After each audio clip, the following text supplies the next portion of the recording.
Hi friends, welcome back to our channel. నేను మీ శ్రీలుని. ఈరోజు మనం నా స్టైల్ చికెన్ కర్రీ ఎలా ప్రిపేర్ చేయాలో చూద్దాం.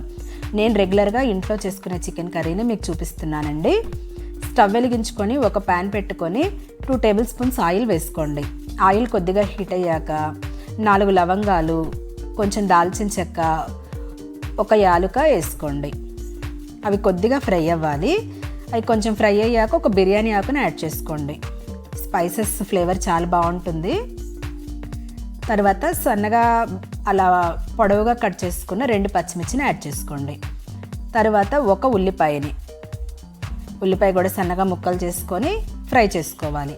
అవి కొద్దిగా మగ్గాక 1 స్పూన్ అల్లం వెల్లుల్లి పేస్ట్ వేసుకొని అల్లం వెల్లుల్లి పేస్ట్ పచ్చివాసన పోయేంత వరకు ఫ్రై చేసుకోండి. తర్వాత ఒక టొమాటోని యాడ్ చేసుకోండి. టొమాటో కూడా బాగా మగ్గాలి. టొమాటో కొంచెం మగ్గాక నేను 1/2 kg చికెన్ని 1/2 అవర్ ఉప్పు నీళ్ళలో నానబెట్టుకున్నాను. బాగా వాష్ చేసుకొని ఉప్పు నీళ్ళలో నానబెట్టడం వలన ముక్క చాలా జ్యూసీగా చాలా బాగుంటుంది. తర్వాత ఆ చికెన్ని అందులో వేసుకొని మిక్స్ చేసుకోవాలి. నేను చెప్పే కొలతలన్నీ 1/2 kg చికెన్కి ఫ్రెండ్స్. తర్వాత ఒకసారి బాగా మిక్స్ చేసుకోవాలి. ఆయిల్లో కొద్దిగా ఫ్రై అవ్వాలి ఆ చికెన్ పీసెస్. తర్వాత రుచికి సరిపడా సాల్ట్ వేసుకోండి. నేను ఇక్కడ కళ్ళుప్పు వాడుతున్నాను.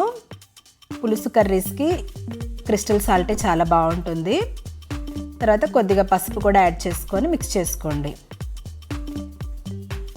మనం సాల్ట్ వేసాం కదా, చికెన్లోని వాటర్ అంతా బయటకు వస్తాయి. ఇప్పుడు మూత పెట్టుకొని ఉడికించుకోవాలి.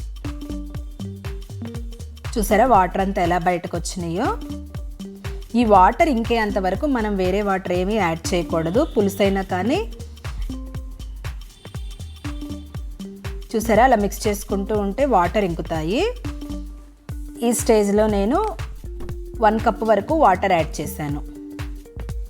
ఇప్పుడు మళ్ళీ మూత పెట్టుకొని ఉడికించుకుందాం. చూసారా చక్కగా ఉడికిపోతుంది. ఇప్పుడు మీ రుచికి సరిపడా కారం యాడ్ చేసుకోండి. నాన్ వెజ్కి కారం ఎక్కువే పడుతుంది కదా. నేను ఇక్కడ 3 టేబుల్ స్పూన్స్ వేస్తున్నాను 1/2 kg చికెన్కి.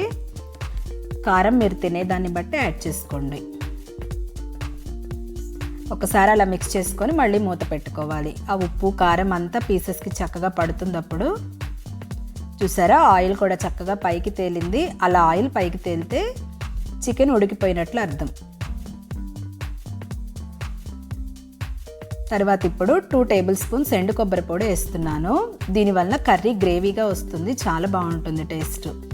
మీరు కావాలనుకుంటే కొద్దిగా జీడిపప్పు పౌడర్ కూడా యాడ్ చేసుకోవచ్చు. నేనైతే వేయలేదు. 1/2 స్పూన్ ధనియాల పొడి, 1/2 స్పూన్ గరం మసాలా కూడా యాడ్ చేశాను. తర్వాత 1/2 స్పూను చికెన్ మసాలా పౌడర్ మనకి బయట దొరుకుతుంది కదా షాప్స్లో. చికెన్ మసాలా పౌడర్ వల్ల ఫ్లేవర్ చాలా బాగుంటుంది. అవి ఒకసారి మిక్స్ చేసుకున్నాక కొద్దిగా కొత్తిమీర వేసుకొని మిక్స్ చేసుకొని ఒక 2 మినిట్స్ అలా మగ్గనివ్వాలి. ఆ మసాలాల ఫ్లేవర్ అంతా చికెన్ పీసెస్కి పట్టేంత వరకు మగ్గనివ్వాలి. 2 మినిట్స్ తర్వాత మూత తీసి చూస్తే చూసారా ఆయిల్ అంతా చక్కగా పైకి తేలింది.